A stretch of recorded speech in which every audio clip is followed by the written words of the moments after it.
जोहार छत्तीसगढ़, छत्तीसगढ़ महतारी की, छत्तीसगढ़ महतारी की।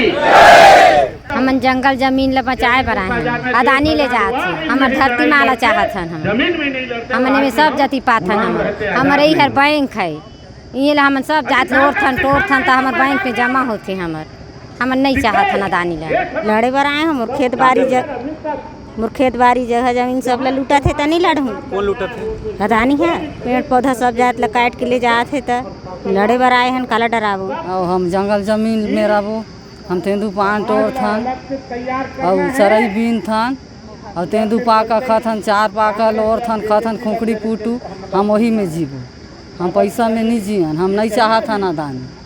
हम जमीन जगह ला देवे नहीं करन, अदानी हरे जले अपन झोरा बिस्तर धारे और भागे, पेड़ ला काट धारत है, चोरे चोर के रात में काटते हैं। हाँ, रात में काटा थे पेड़। सरकार तो अदानी के साथ है।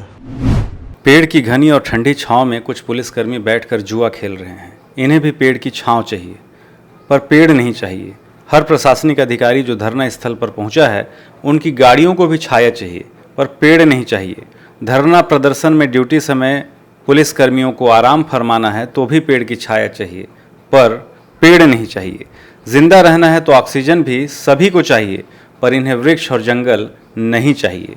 वृक्ष और जंगल यदि किसी को चाहिए तो सिर्फ इन आदिवासियों को, इन आंदोलनरत ग्रामीणों को, जो 43 डिग्री तापमान में भी कंक्रीट की सड़क पर पूरे दिन बैठे हैं।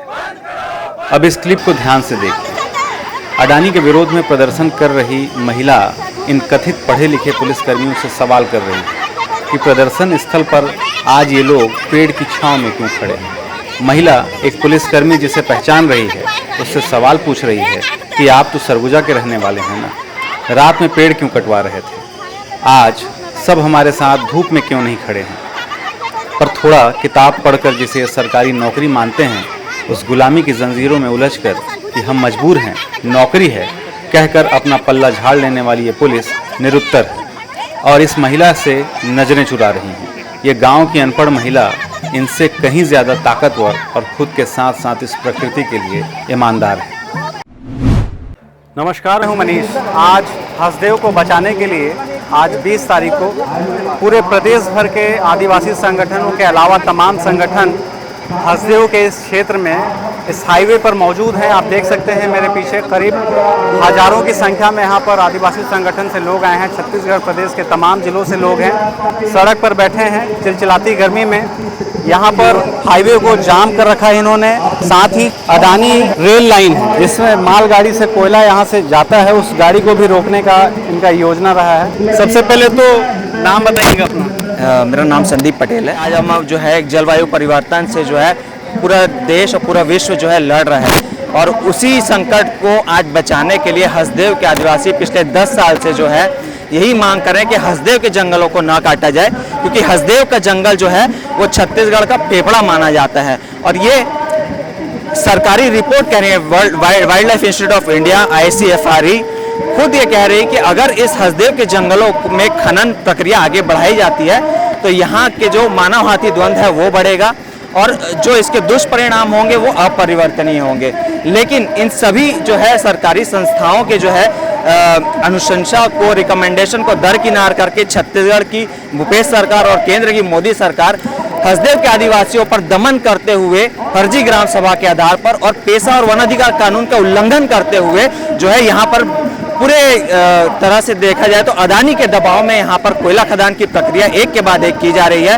पिछले 10 सालों से हसदेव के आदिवासी लड़ रहे हैं, संवैधानिक तरीके से, लोकतांत्रिक तरीके से अपनी मांगों को रख रहे हैं। 20 ग्राम सभाओं ने लगातार जो है कोयला खनन के विरोध में प्रस्ताव पास करके केंद्र सरकार से गुहार लगाई है कि हसदेव में जो है, हसदेव का जो क्षेत्र है, जो नो गो क्षेत्र घोषित किया गया था केंद्र सरकार के द्वारा 2010 में, उसी नो गो क्षेत्र को यथावत बनाए रखते हुए यहाँ पर हसदेव यहाँ पर जो है खनन की प्रक्रिया को प्रतिबंधित किया जाए और इस जंगल को सुरक्षित रखा जाए। यही मांग को लेकर के आज जो है एक बड़ा प्रदर्शन हरिहरपुर में पिछले 78 दिनों से चल रहा है और आज रेल रोको आंदोलन के माध्यम से हमारी मांगों को और जो है आदिवासी जो है बुलंद कर रहे हैं। तो आप देख सकते हैं चिलचिलाती धूप में किस तरह से आप लोग पिछले 4-5 घंटों से बैठे हैं। कहाँ से आए आप? जी दिक्कत से आए हैं। अच्छा। और वहाँ जब 30 साल पहले ही कोयला खदान खुली हुई है तो वहाँ की स्थिति को हम जान रहे हैं, किस तरह से हम वहाँ जी रहे हैं, इसलिए हम चाह रहे हैं कि वैसा स्थिति ना हो। तो कोयला खदान खुलने से विकास नहीं हो क्या दिक्कत? जी विकास हो रहा है, लेकिन पूंजीपतियों का विकास हो रहा है। जहाँ बाहर प्रदेश से आए हुए हैं जो शोषण करता है उनका विकास हो रहा है, वहाँ के जो मूल निवासी हैं उनका विकास नहीं हो रहा है। हम आए दिन पानी के लिए, धूल के लिए और रोजगार बसाहट मौजा के लिए आए दिन हड़ताल करते रहते हैं वहाँ पे। तो वही स्थिति यहाँ ना निर्मित हो, क्योंकि एकमात्र ये हम लोग की स्वच्छ पर्यावरण हवा आने की, जल आपूर्ति होने की एक जगह है और इसमें भी केंद्र सरकार और राज्य सरकार की नज़र लगी हुई है और यहाँ को उजाड़ने का काम कर रहे हैं। इसलिए हम गेवरा दिक्कत क्षेत्र से आए और हमारी स्थिति बता रहे हैं। बहुत दयनीय स्थिति हमारी, और ये ऐसा स्थिति यहाँ इस जगह ना हो, ऐसा करके हम ये चाहते हैं कि सरकार से कि इस कोयला परसा कोल खदान को बंद करें और ये हरियाली को जैसा है वैसे ही रहने दें। हसदेव के समर्थन में सिर्फ छत्तीसगढ़ ही नहीं बल्कि भारत के कई राज्य और देश के बाहर भी कई देशों में लोग इस जंगल के उजड़ने की शुरुआत से चिंतित हैं। इस भयावह समस्या में एक साथ लोग खड़े नजर आ रहे हैं, पर जहां सरकारें हठधर्मिता पर उतर जाएं, वहां प्रशासनिक स्तर पर क्या होता होगा यह समझा जा सकता है हसदेव में जाकर। जाहिर सी बात है, प्रशासन भी सरकार के लिए स्वामी भक्ति दिखाने पूरी ताकत झोंक देगी और यही प्रशासनिक अमला इन आदिवासियों, जल जंगल जमीन या जहां ये खुद पैदा हुए हैं उनके उसी क्षेत्र में रहने वाले लोगों के खिलाफ कार्रवाई करने से पीछे नहीं रहते हैं। इन्हें सही गलत से कोई फर्क नहीं पड़ता, इन्हें तो सिर्फ ऑर्डर फॉलो करना होता है। सरकारें जैसा चाहेंगी ये वैसा ही करेंगे। इनका अपना कोई ईमान नहीं होता। ये नाम के जनता के सेवक हैं, पर सच है कि सरकार के गुलाम और अडानी जैसे कारपोरेट घरानों के इशारों पर काम करने वाले पिट्ठू और कुछ नहीं। पूर्व में भी इन्होंने इतने पेड़ काटे, नियमानुसार इनको उतने पेड़ लगाने थे। वो पेड़ कहाँ लगाए हैं अडानी द्वारा बताया जाए, दिखाया जाए, खाली कागजों में पेड़ लगे, लेकिन पेड़ लगाए नहीं हैं। उसी का परिणाम है कि आज सरगुजा में 40 डिग्री पार कर गया है। सरकार तो अडानी के साथ है, 100% उनका दिख गया कि भाई कोयला ज़रूरी है हमको, वृक्ष ज़रूरी नहीं है। जबकि मेरे हिसाब से समय को देखते हुए वृक्ष ज़्यादा ज़रूरी है, कोयला उतना ज़रूरी नहीं है। हसदेव को बचाने इस क्षेत्र में लोग 90 दिन से धरने पर हैं। फर्जी ग्राम सभा के आधार पर अडानी को कोयला खनन करने की अनुमति सरकार ने दे दिया। 2018 में भी इन सभी मामलों की शिकायत स्थानीय उदयपुर थाने में की गई, पर कोई कार्रवाई नहीं हुई। ग्रामीण 300 किलोमीटर पैदल चलकर छत्तीसगढ़ के राज्यपाल से मिलकर अपनी समस्या बताए। फर्जी ग्राम सभाओं के आधार पर अडानी को जमीन दिए जाने की शिकायत किए। राज्यपाल ने भी इस मामले की जांच के लिए सरकार को लिखा, पर आपको जानकर हैरत नहीं होनी चाहिए, यहाँ राज्यपाल के आदेश को भी अन्य फाइलों की तरह कचरे में धूल चाटने के लिए फेंक दिया गया। बिना शासकीय अनुमति के पिछले महीने रातों रात 300 पेड़ अडानी के दलालों ने काट डाला। पुलिस ने बाकायदा संरक्षण दिया। गांव वाले विरोध करते रहे, किसी ने एक न सुनी। अपने ऐशो आराम के लिए अडानी के दलालों से प्रत्येक महीने धन प्राप्ति करने वाले इन प्रशासनिक अमले को हसदेव को बर्बाद करने संबंधी सभी अवैध गतिविधियों की शिकायत लिखित तौर पर की गई है, पर पुलिस ने गलत करने वालों पर कोई कार्रवाई नहीं की। उल्टे जो लोग जंगल बचाने की बात कर रहे हैं उन्हें डराने धमकाने में बाकायदा या कथित रूप से नौकरी करने वाले सरकारी नुमाइंदे यहाँ अडानी की सुरक्षा में ड्यूटी दे रहे हैं। और जब इन्हीं प्रशासनिक अधिकारियों से कैमरे पर इन सवालों के जवाब पूछिए तो कहते हैं हम कानून के अनुरूप काम कर रहे हैं। वही कानून जो सत्ता और उद्योगपतियों के तलवे चाटता दिखाई पड़ रहा है। इसके तमाम जिलों से तमाम संगठन के लोग, युवा साथी यहाँ पर इस वजह से आए हैं कि हसदेव के जंगलों को बचाया जा सके। यहाँ पर कुछ पुलिस के बड़े अधिकारी भी हैं, प्रशासन के तमाम बड़े अधिकारी हैं। हम बात करेंगे और जानने की कोशिश करेंगे कि आखिर यहाँ जो धरना है किस उद्देश्य से यहाँ पर लोग इकट्ठे हुए हैं और क्या पूरा मामला है। सबसे पहले तो परिचय बताएंगे। विवेक शुक्ला, एडिशनल एसपी सरगुजा। ये धरना जो है यहाँ पर रेल रोको और हाईवे जाम किया गया है, क्या पूरा प्रकरण मामला क्या है? ये सर्व आदिवासी समाज के द्वारा आज 20 मई को चक्का जाम और रेल रोको आंदोलन किया जाएगा, यह प्रस्तावित था। उसी को लेकर लोग आए हुए हैं और ये यहाँ पर जो इसके विरोध में कि जो कोल माइंस है उसमें जो पेड़ कटाई होने वाली है उसके विरोध को में लेकर और साथ ही जो विस्थापन है उसके विरोध को लेकर ये इकट्ठे हुए हैं और इसी संदर्भ में हमारी आज ड्यूटी लगी हुई है। आप लोग जो ड्यूटी कर रहे हैं, पिछले बार भी पुलिस पर ये इस तरह के आरोप लगे थे कि रातों रात जो पेड़ों की कटाई हुई, 300 पेड़ काट दिए गए थे, इस तरीके की बातें आ रही थी, तो पुलिस के संरक्षण में हुआ था? जी नहीं, ऐसा नहीं है कि पुलिस के संरक्षण में। जो भी हम कानून के अनुरूप कार्य करती है पुलिस, और जो कानून के नियम हैं, कायदे हैं, जो लॉ कहता है उसके अनुरूप हम कार्य करते हैं और उसी के अनुरूप हम कार्य ये जिस तरह से यहाँ पर प्रदर्शन चल रहा है, ये भी लॉ के अनुरूप ही है। लगातार ये लोग शिकायत करते आ रहे हैं। 2018 में भी ये लोग शिकायत किए थे कि फर्जी ग्राम सभा यहाँ पर हुआ है, उसकी जाँच आज तक नहीं हो पाई।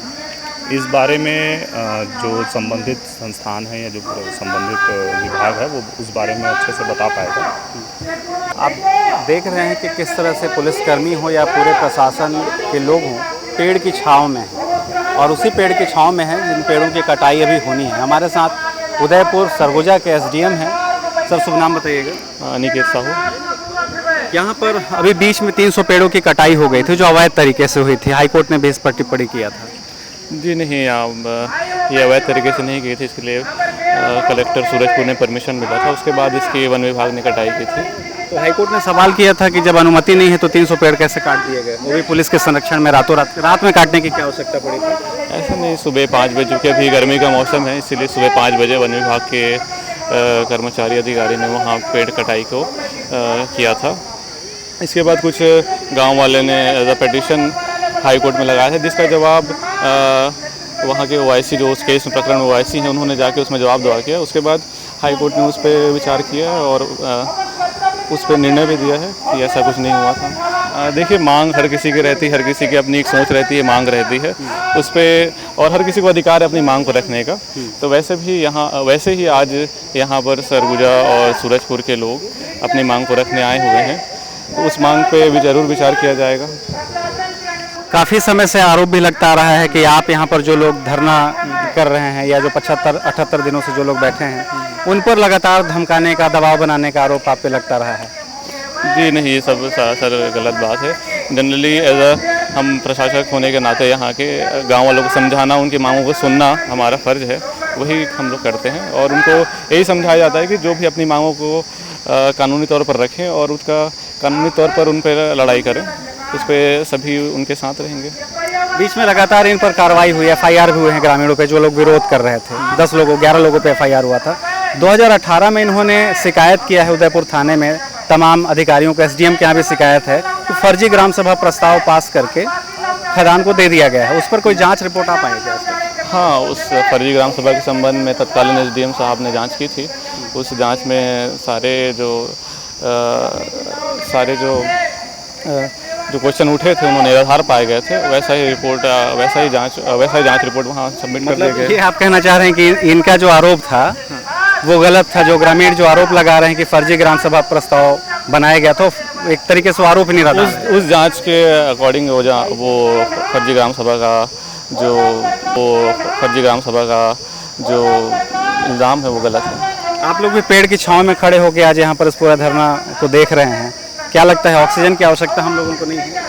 हाँ, सभी को ऑक्सीजन की आवश्यकता, तो ठीक, थैंक यू।